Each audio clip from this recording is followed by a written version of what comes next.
Bonjour et bienvenue sur Syllabus Plus, la chaîne où on parle des coulisses de la vulgarisation scientifique sur Internet. Et aujourd'hui, je voudrais réagir à un commentaire que j'ai reçu récemment sous une vidéo de Sandoris et qui disait « Je ne sais pas si c'est pertinent, mais dans ma conception de la vulgarisation, et j'aurais même tendance à dire pareil pour l'enseignement, il y a forcément une part d'humour, même infime soit-elle, histoire de dépressuriser l'auditeur ou même d'articuler son discours. » Et ensuite, le commentaire faisait référence à la vidéo dont on parlait. Mais je voulais réagir sur cette notion et sur la raison pour laquelle on utilise de l'humour, ou on peut utiliser de l'humour, hein, c'est pas une obligation, dans le monde de la vulgarisation scientifique, ou même ailleurs. Moi-même, j'ai beaucoup évolué sur la question de l'humour au fil des années à faire de la vulgarisation. J'ai toujours eu cette volonté d'ajouter des petites pointes d'humour. J'irai pas jusqu'à dire que je fais des blagues, j'ai plutôt des pointes d'humour.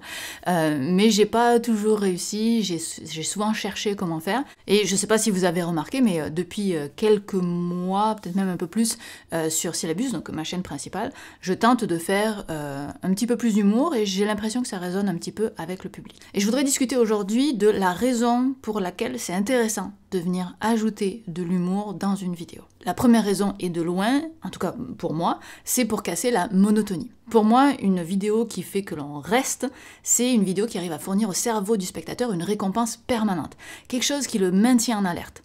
Et ça peut se faire de plein de façons, pas seulement l'humour, ça peut être un suspense très fort, un montage dynamique, des changements de plan, de personnages, des changements de rythme dans la voix, dans le rythme de la vidéo aussi, des changements de musique, etc. et donc de l'humour. Et tous ces trucs que je viens de lister, ça vient rajouter du grain à la vidéo, ça la rend moins linéaire, avec plus de relief.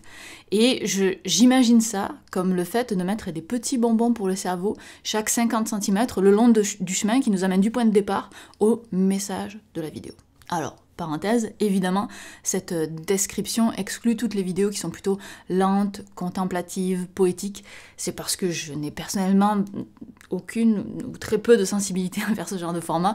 Ça vient utiliser des ressorts mentaux que je connais pas vraiment, je pense que je suis pas câblée pour les percevoir. Bref, il y a quand même un biais dans ce que je dis, évidemment.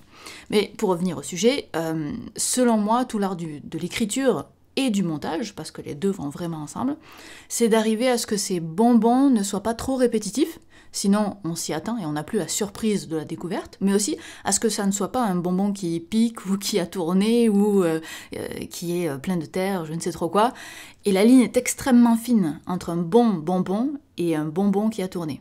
Ou plutôt entre une bonne blague et une blague qui fait grincer des dents ou qui est gênante, qui est mal faite, qui est artificielle, etc. Mais on va y revenir. Seconde raison pour laquelle c'est important d'utiliser l'humour, en tout cas pour laquelle moi j'utilise de l'humour, des pointes d'humour, c'est de créer du souvenir. Vous savez, des fois, on se souvient d'avoir ri à quelque chose, on veut le raconter à quelqu'un pour partager cette émotion, mais on trouve plus vraiment le contexte de la blague. Donc on reprend notre point de départ, le minuscule truc dont on se souvient de la blague, et au fur et à mesure, on reconstruit le contexte de la blague. Donc les points d'humour, moi je les utilise comme des points d'ancrage pour la mémoire. Du moins c'est comme ça que j'espère que c'est utilisé dans la tête des gens. Et parce que à partir de ça, à partir de l'émotion qu'on a ressentie avec ces petites pointes d'humour, on peut reconstruire le propos de la vidéo. Et c'est ça le Graal des vulgarisateurs et vulgarisatrices, que le public retienne l'information qu'on veut faire passer. Selon moi, on ancre quelque chose dans la mémoire beaucoup plus facilement quand c'est associé à une émotion. Et rire, ça provoque une émotion. C'est ça que j'essaie d'exploiter. Alors à une plus petite échelle, parce que personne va exploser de rire devant mes vidéos, on est beaucoup plus sur quelque chose qui fait sourire que quelque chose qui fait rire. Mais voilà, c'est ça que j'essaie d'exploiter. Mais vous comprendrez donc que le rire, le sourire, c'est pas le seul moyen d'accéder à la mémoire. On peut créer de l'émotion avec beaucoup d'autres choses que le sourire et le rire. Mais c'est le thème de la vidéo d'aujourd'hui, alors bon. Troisième raison qui fait que j'essaie d'intégrer des points d'humour, c'est pour alléger le propos, parce que quelque chose de drôle, c'est quand même plus agréable. J'ajoute des points d'humour parce que ça casse un peu le sérieux qui vient un peu trop automatiquement avec la communication scientifique, et j'ai moi-même pas très envie de me prendre au sérieux. Il y a un moment où la science se doit d'être sérieuse, mais ce moment-là, il est pas très souvent sur ma chaîne.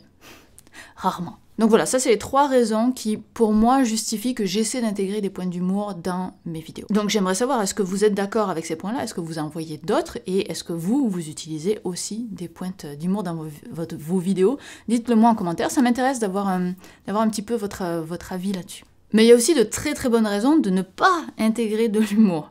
Et pour moi, la raison principale, en tout cas la seule que je vois là maintenant tout de suite, c'est si on n'est pas bon à faire ces points d'humour.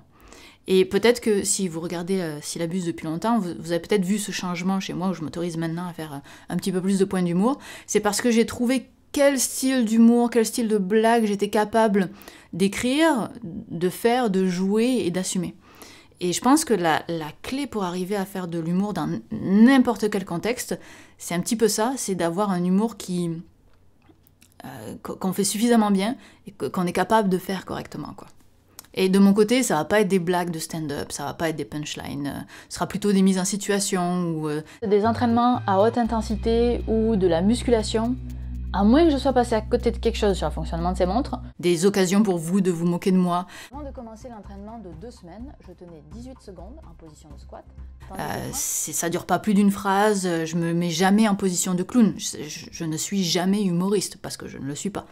Donc c'est plutôt des éléments, moi, qui vont faire sourire, mais comme je vous disais, absolument pas rire, parce que ça dépasse mes compétences. Donc j'utilise l'autodérision, la situation dans laquelle je suis, le rapprochement avec des références culturelles.